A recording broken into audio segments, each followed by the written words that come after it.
नमस्कार दोस्तों, मेरा नाम है अर्पित और स्वागत है आप सभी का मेरे YouTube चैनल फार्मेसी सॉल्यूशन में। फ्रेंड्स, आज की इस वीडियो में हम बात करने वाले 10 killer tips to study pharmacology for medical students.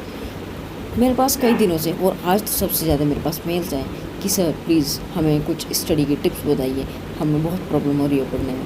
Pharmacology थोड़ा सा टफ सब्जेक्ट है, थोड़ा हार्ड सब्जेक्ट, लेकिन हमको हार्ड वर्क करने की नहीं, स्मार्ट वर्क करने की ज़रूरत है। सो मैं कुछ टिप्स ले गया हूँ। टिप्स मेरे पर्सनल एक्सपीरियंस के टिप है, प्लस कुछ प्रूफ टिप्स भी है इसके अंदर, इसलिए मैंने उसको वर्ड दिया किलर टिप्स, है ना। सो हम स्टेप बाय स्टेप देखें। और मुझे पता है कि लॉकडाउन में जो सबसे ज़्यादा प्रॉब्लम हो रही है वो मेडिकल स्टूडेंट्स को ही हो रही है, लेकिन क्या कर सकते हैं। सो चलिए मैं इन टिप्स को पॉइंट वाइज देखता हूँ। सो चलिए वीडियो को शुरू करते हैं। So 10 killer tips to study pharmacology. So हम टॉपिक वाइज देखते हैं कि कैसे हैं। चलिए, फर्स्ट टॉपिक है हमारा create a curiosity to know about them. Curiosity का मतलब होता है हमें किसी भी चीज़ को जानने की एक इच्छा मतलब हमें किसी भी चीज़ को जानना है। जैसे कि हम कोई भी काम, जैसे कि एग्जांपल हम देखते हैं कि यार ये एक्चुअली जो पटरियों पर ट्रेन चलती है वो चलती कैसे है ना। वो एक क्यूरियोसिटी होगी। छोटे छोटे बच्चों को बहुत सारी क्यूरियोसिटी होती है कि यार मेट्रो कैसे चलती है ना, पानी में कैसे तैरते हैं लोग। तो एक जानने की जो इच्छा होती है, वो चीज़ अगर हम अपने अंदर डेवलप करते हैं तो मेरा मानना ये है कि फार्माकोलॉजी क्या बेस्ट, अच्छे से अच्छे, जितने ज़्यादा से ज़्यादा सब्जेक्ट, टफेस्ट सब्जेक्ट हो उसको हम अच्छे से पढ़ पाते हैं। फॉर एग्जांपल मैं एक एग्जांपल लेकर चलता हूँ कि जैसे कि मैंने आपको कहा कि यार आपके लिए ना एक मेरे पास गुड न्यूज़ है ना। सो आपके अंदर क्या होती है, क्यूरियोसिटी, एक अजीब सी फीलिंग आएगी, एक अच्छी सी, है ना। क्यों? कि आपके दिमाग में यार पता नहीं क्या गिफ्ट होगा, या पता नहीं क्या सरप्राइज होगा, पता नहीं क्या मतलब एक अच्छी खबर पता नहीं कौन सी होगी। सो ये क्यूरियोसिटी आपको अगर अपने आप के अंदर डेवलप कर लोगे, है ना, तो आपको फार्माकोलॉजी नहीं कोई भी सब्जेक्ट हो पढ़ने में मज़ा आएगा, अच्छे सा एग्ज़ाम दे पाओगे आप और स्कोर भी अच्छा कर पाओगे। Second point, concentrate on specific topic. Concentration एक वेरी इंपॉर्टेंट पार्ट है हमारी स्टडी का। आपने अलग अलग वीडियोस भी देखी होंगी, यूट्यूब पर भी देखी होंगी कंसंट्रेशन की। कंसंट्रेट करिए, फोकस करिए, कंसंट्रेट करिए। लेकिन एक्चुअली लोगों को पता ही नहीं कि कंसंट्रेट करें कैसे। सभी यूट्यूब पे, ब्लॉग्स पे, वेबसाइट्स पे वीडियो कंसंट्रेट, लेकिन आपको पता ही नहीं कि कंसंट्रेशन होता है। कंसंट्रेशन चीज़ ऐसी होती है कि हम जो माइंड है उसको एक ही जगह फिक्स करके रखें, यानी कि अलग अलग जगह ना लाएं, ठीक है।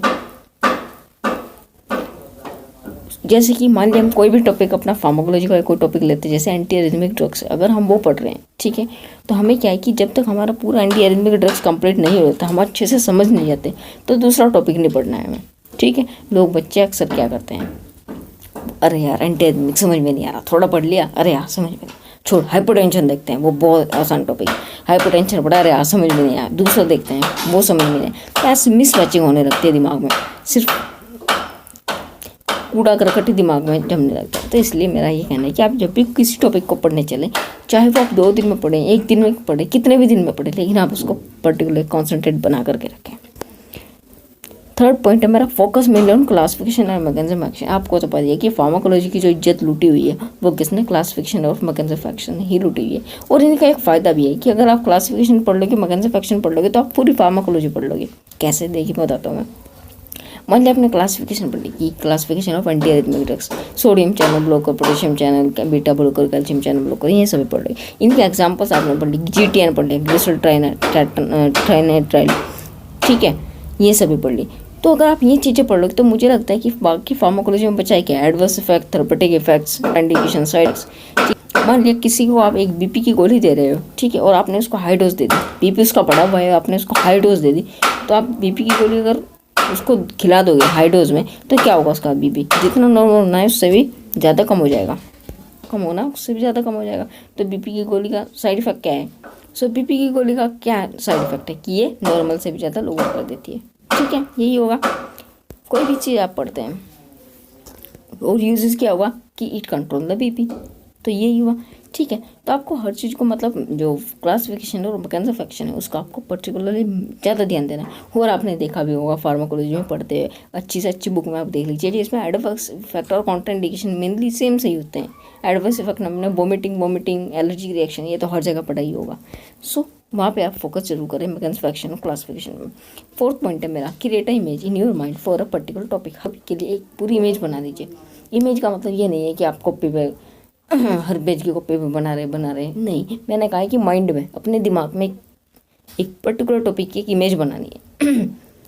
इमेज से मेरा मतलब क्या है, आप पता है, आप अब मेरी वीडियो देख रहे हो है ना यूट्यूब पर, आप क्यों देख रहे हैं? वेबसाइट पे भी सर्च कर सकते थे, आप टीचर्स की क्लासेस क्यों अटेंड कर सकते हैं, आप नोट्स भी कर पढ़ सकते हैं। लेकिन हमारा दिमाग क्या है, विजुअल जो रिप्रेजेंटेशन है उसको ज़्यादा कैच करता है, जैसे इमेजेस, वीडियोस, स्लाइड शेयर्स, इन सभी चीज़ों को। ठीक है, आप मूवी क्यों देखते हैं टीवी में? उसकी स्क्रिप्ट पढ़ लीजिए, समझ में आ जाएगी, नहीं समझ में आएगी, मज़ा जो वो आएगा वो मूवी देखने में ही आएगा। सो विजुअल जो है वो हमारे जो दिमाग है वो जल्दी पढ़ता है पढ़ने और सुनने से, लिसनिंग से। ठीक है, सो आप एक हर चीज़ की एक पर्टिकुलर टॉपिक की एक इमेज बना लीजिए। नेक्स्ट पॉइंट है मेरा, try to match the content of one topic with another. ऐसे पता नहीं कितने सारे टॉपिक्स हो गए। आप कार्डियोवास्कुलर सिस्टम पढ़ेंगे, ड्रग्स पढ़ेंगे उसकी, तो 4-5 topic, anti arrhythmic, anti hypertension, anti hypolipidemic, है ना, और 1-2 और भी होगा शायद, मेरे याद नहीं है। आप उसमें देखेंगे तो आपके उसके कुछ यूजेस है ना, और कुछ उसके साइड इफेक्ट्स बिल्कुल सेम होंगे, आप देख लेना चाहे। हो सकता है, मेरे हिसाब से हो सकता है कुछ की ड्रग्स भी बिल्कुल सेम हो, तो आप एक इस तरीके से कंटेंट को मैच कर सकते हैं। इससे आपको क्या होगा, ये 5 टॉपिक एक ही साथ याद हो जाएंगे। आप लिख दीजिए कि यूजेस सबके एक जैसे ही हैं, है ना, ऐसे कर लीजिए, तो आपको पढ़ना ही क्या पड़ेगा, क्लासिफिकेशन और मैकेनिज्म सबका यूजेस सबके सेम हो जाएंगे। सो आप कंटेंट को मैच करने की कोशिश करिए, है ना। आप एक चीज़ अगर अच्छे से पढ़ लेंगे, एंटी एरिथमिक भी अच्छे से पढ़ लेंगे, तो आपको बाकी के 4 टॉपिक आपको आराम से याद हो जाएंगे। थोड़ा थोड़ा ही आपको पढ़ना पड़ेगा, रिवाइज ही करना पड़ेगा बेसिकली। ठीक है, नेक्स्ट पॉइंट है मेरा 6th, create a simple table and organise a classes of drug into them. Table आप कोई भी देखते होंगे कहीं पे भी, आप टाइम टेबल जो बनाते हैं, है ना, अपने वो टेबल में ही क्यों बनाते हैं, मतलब जो टाइम बनाते हैं आप लिख लीजिए कि सुबह शाम मेरे को ये करना है, ये करना, क्योंकि जो हमारा टाइम टेबल है वो एक टेबल में पर्टिकुलर ऑर्गेनाइज है, और हम देख लेते हैं और अपना टाइम, आप ड्रग को ही ऑर्गेनाइज कर ले। कैसे कैटेगरी बनाइए 4, पहली क्लास ऑफ ड्रग, दूसरी मैकेनिज्म एक्शन, तीसरी यूजेस, चौथी साइड इफेक्ट्स। ठीक है, क्लास ऑफ ड्रग में लिखिए पहले एंटी एरिथमिक ड्रग, उसका मैकेनिज्म एक्शन ये यहाँ पे काम करती है, सोडियम चैनल को ब्लॉक करती है। साइड इफेक्ट इसका वॉमिटिंग।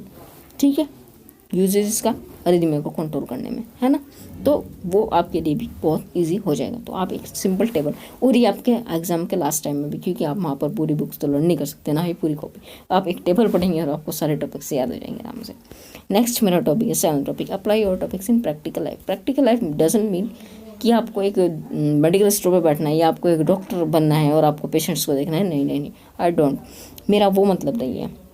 प्रैक्टिकल लाइफ आपके घर में आपके फैमिली मेम्बर्स, मोस्टली 90% भारत के अंदर लोग दवाइयों के सारे जीते, तो मैं दवाइयाँ चली रही होंगी, तो आप उन दवाइयों को देखिए, उनके लेबल्स पढ़िए, कौन से ड्रग हैं उनके नाम पढ़िए। उसके बाद आपको समझ में आया तो बहुत अच्छी बात है, ना समझ में आया तो आप अपनी फार्माकोलॉजी की, मेडिसिन केमिस्ट्री की कोई सी भी बुक उठाइए, उसमें आप सर्च कीजिए, उसके बारे में पढ़िए।